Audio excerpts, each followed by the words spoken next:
You think you know fast food restaurants' bright lights, friendly faces, and the smell of fried food in the air.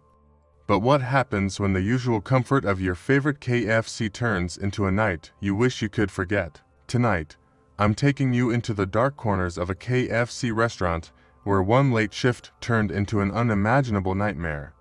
Grab your snacks and dim the lights, because this is one story you won't believe. Story number 1. Our story takes place in a small town KFC, where Zoe, a college student working late shifts to make ends meet, was used to the quiet, almost eerie calm that settled in after the dinner rush. But on this particular night, things were different. It was nearing closing time, and Zoe was alone, finishing up the last of her duties. The other staff had left early, leaving her to close up by herself, something she had done many times before. But this night, she couldn't shake the feeling that she was being watched. Zoe talking to herself, "It's just the wind. Or maybe the ice machine again. Zoe, maybe it's a rat." She turned to leave, but then she saw that something moving just at the edge of her vision, near the walk-in freezer. A shadow that shouldn't have been there. Zoe whispering to herself, "Did I leave that open?" With a lump in her throat, Zoe approached the freezer. She reached out, hesitating as the tapping sound suddenly stopped, replaced by an unsettling silence. "Zoe, no, no, no, no, open up." Trapped and surrounded by the bone-chilling cold, Zoe's breath formed clouds in the air. She pounded on the door, her screams echoing in the small space, but no one could hear her. That's when she noticed the tapping was back this time, coming from inside the freezer. "Zoe, what is this?" Zoe's phone flickered to life in her pocket, the screen glitching as it displayed a series of numbers that made no sense. Then, it flashed a single message, "Get out." "Zoe, who's there?" But when she looked back, the figure was gone. The restaurant was empty again, and everything was back to normal as if nothing had ever happened. Zoe never worked another closing shift after that night, and the KFC remained haunted by whispers of strange occurrences, doors opening on their own, flickering lights, and that never-ending tapping sound. Some say the building is cursed, others believe it's something much darker. So next time you find yourself grabbing a late-night snack, remember, not all cravings are worth satisfying, especially when the darkness of an empty restaurant hides more than just your meal. Story number 2. It was a typical night for Marcus, the assistant manager of a KFC in a quiet town. The dinner rush had died down, and all that was left was the cleanup and paperwork before he could finally clock out. Marcus didn't mind the solitude until this particular night. As Marcus went about his duties, he couldn't shake the feeling that something was off. The restaurant was too quiet, almost suffocatingly so. And that's when he noticed it, the unmistakable sound of footsteps echoing from the back of the store. Marcus, probably just the ice machine acting up again. He walked toward the kitchen, trying to convince himself that there was a logical explanation. But, as he stepped closer, he saw something that made his blood run cold, a faint silhouette in the reflection of the deep fryer. Standing perfectly still, Marcus nervously chuckling. "Get a grip. Man, you're just tired." But as Marcus turned back to his work, he noticed something even stranger. One of the fryers had been switched on.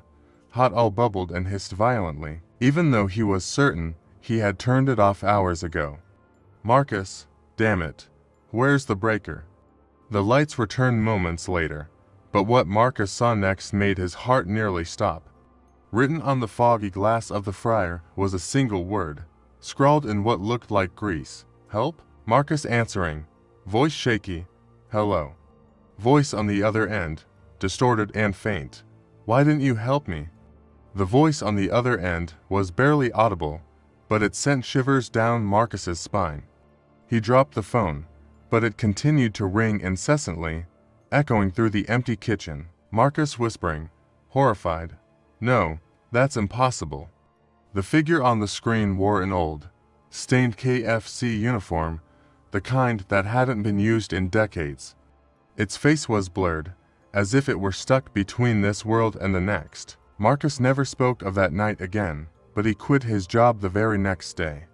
The KFC continued operating as usual, but staff reported strange occurrences, lights flickering, the fryers turning on by themselves, and whispers that would drift through the empty dining area after hours. Some say it's the ghost of a former employee who died tragically on the job, forever trapped in the place he couldn't escape.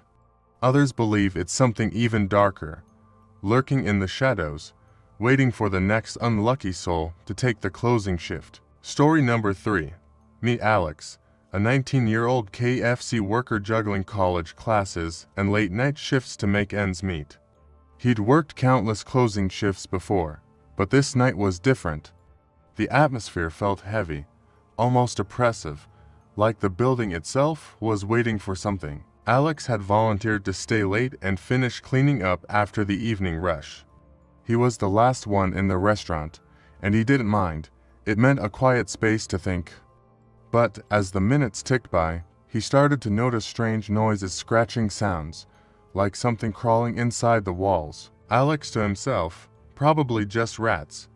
Or be the pipes, but the noises grew louder and more erratic, like nails dragging against metal. Alex tried to ignore it, focusing on his tasks, but the noise was becoming impossible to drown out. Alex, great. That's just what I needed. Alex hurried to pick up the mess, but as he turned to close the freezer, he froze. Something was off. There were footprints in the frost on the freezer floor, bare footprints leading deeper into the cold storage, where no one should have been. Panic set in as Alex realized the footprints didn't belong to any of his co-workers. They were too small, like a child's. He backed out of the freezer, slamming the door shut, but he couldn't shake the feeling that something or someone was still in there, watching him. Just as Alex tried to call for help, the restaurant's power cut out completely. The hum of the lights disappeared, and the only illumination came from the glow of the neon KFC sign outside. But that wasn't the worst part. Alex could still hear the scratching, louder now, and coming from the ceiling above him. Alex's heart pounded as he stared at the shoe. It was old, covered in dust, and definitely not something left behind by a customer. He grabbed his keys, ready to leave, but as he turned toward the exit, the restaurant's front windows fogged up rapidly, as if someone or something was breathing on them from the outside. Alex whispering in fear, "No, this isn't happening." Without another thought, Alex sprinted to the back door, but it wouldn't budge. It was as if the entire building had come alive, determined to keep him inside. The scratching noise returned, louder and more frantic, this time coming from every direction. Alex never went back to that KFC, and he quit his job the next day. The restaurant continued operating as usual, but workers would often complain about strange occurrences, missing items, flickering lights, and that haunting scratching sound that never seemed to stop. Story number 4. We often think of fast food places as simple stops for a quick bite, a place of comfort and familiarity. But sometimes, even the most ordinary places can hide something sinister. Tonight's story takes us into the heart of a KFC, where one unsuspecting employee encountered something they could never have prepared for. So grab your drink, turn off the lights, and prepare yourself for the KFC restaurant horror story. Our story begins with Natalie, a young woman in her 20s, working late at a KFC on the outskirts of town. It was a slow night, and the manager had left early, leaving Natalie to handle the closing duties on her own. The pay was decent, but the late shifts were something she always dreaded. Natalie to herself, "Almost done. Just gotta finish this and get out of here." But just as she was finishing up, she noticed something she hadn't seen before, an old, faded box sitting on the counter behind the register. It looked out of place, like it had been there for decades, collecting dust. Natalie confused. Where did this come from? The box wasn't labeled, and it definitely wasn't something KFC would have. Natalie figured it must have been left by accident, maybe by a previous employee cleaning out the back.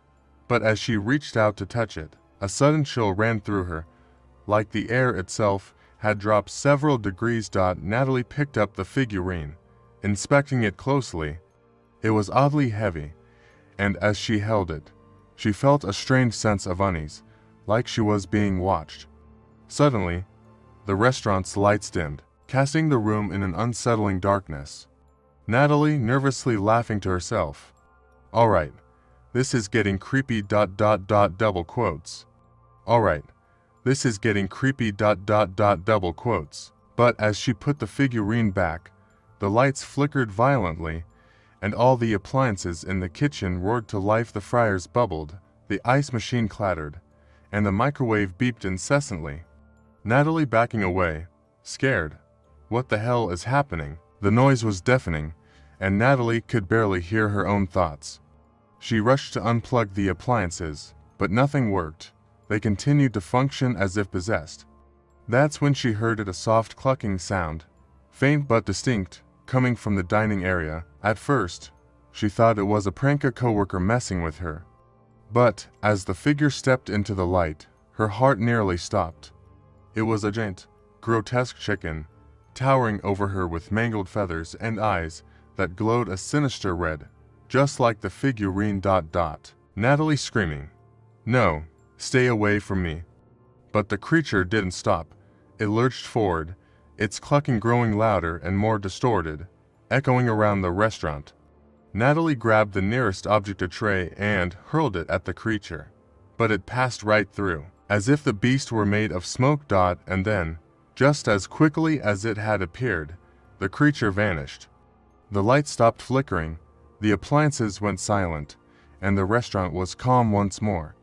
Natalie dropped to the floor, gasping for breath, her eyes darting around to make sure she was truly alone. Natalie never spoke about what happened that night, but she made sure to quit the following week. The box was never found again, and staff reported seeing strange shadows in the restaurant, hearing faint clucking noises late at night. Some believe the figurine was cursed, a relic from a long-forgotten past, while others think it was something even more sinister, lurking in the corners, waiting for the next person to unleash its wrath. Story number 5. Meet Jake, a high school senior saving up for college by working the late shift at his local KFC. He was used to quiet nights. After all, who goes out for fried chicken this late? But on this particular night, Jake was about to discover that not all customers come in looking for food. Jake sighing to himself, "Just a few more minutes and I'm out of here." With only 5 minutes until closing, Jake was eager to finish up and head home. But just as he was about to lock the front door, the bell above the entrance jingled, and in walked a strange man. Jake forcing a polite smile. Hey there. We're closing up soon, but I can still take your order." The man didn't respond. He just stared at Jake with a blank expression, his eyes unblinking. Jake felt a chill run down his spine. Something about the man was off, but he couldn't put his finger on it. Man in a hoarse, almost whispering voice, "Chicken, just chicken." Jake quickly rang up the order, eager to get the man his food and get him out the door. But when Jake turned around to grab the order, he glanced back to find the man staring at something behind him, his head tilted unnaturally to one side. Jake trying to break the tension. "Long day, huh? I'll have your order ready in a sec." The man didn't answer. He just stood there, his eyes locked on the kitchen, as if he were seeing something Jake couldn't. Jake quickly bagged the order and slid it across the counter, hoping that would be the end of it. But the man didn't take the food. Instead, he finally spoke, his voice barely more than a whisper. Man staring into the distance. "They never left, you know. They're still hungry." Jake trying to keep calm. Yeah, sure. Here's your food. Have a good night." But the man didn't move. He just kept staring past Jake, his eyes fixed on the kitchen as if waiting for something or someone to appear. Then, without another word, he turned and walked out, leaving his food untouched on the counter. Jake muttering to himself, "What a weirdo." Jake shrugged it off and went to lock the door, but as he turned the deadbolt, the restaurant's power flickered, and all the lights went out. Jake was plunged into darkness, the only sound being the faint hum of the appliances winding down. The footprints were fresh, glistening under the flashlight beam, as if someone had just walked through water. But the strangest part, they led directly from the deep fryer, which hadn't been used in hours. Jake, backing away, panicked. No way, this isn't possible. Jake's heart pounded as he tried to make sense of what he was seeing. But before he could react, a loud clang echoed through the kitchen, followed by the sound of something heavy dragging across the floor. Jake could feel the heat radiating from the fryer, but what terrified him more was the faint reflection in the aisle, a shadowy figure moving just beneath the surface, its form twisting and writhing. Jake, backing away, terrified. Who's there? But there was no answer. The fryer continued to bubble, the shadowy figure beneath it growing clearer, hands pressed against the surface, as if trying to claw its way out. Jake didn't wait to see what would happen next. He bolted for the front door, flinging it open and sprinting into the night, never looking back. When the morning crew arrived, they found the restaurant in disarray, with wet footprints and an untouched bag of food on the counter. Jake never returned to that KFC, and he refused to talk about what happened that night. But those who worked the late shift afterward reported seeing a strange figure outside the windows, staring in with hollow eyes, waiting for something that never came. So remember, the next time you're working late or stopping in for a midnight snack, pay close attention to who or what is around you, because some customers are looking for more than just a meal. Let me know if you need more stories or any changes to this one.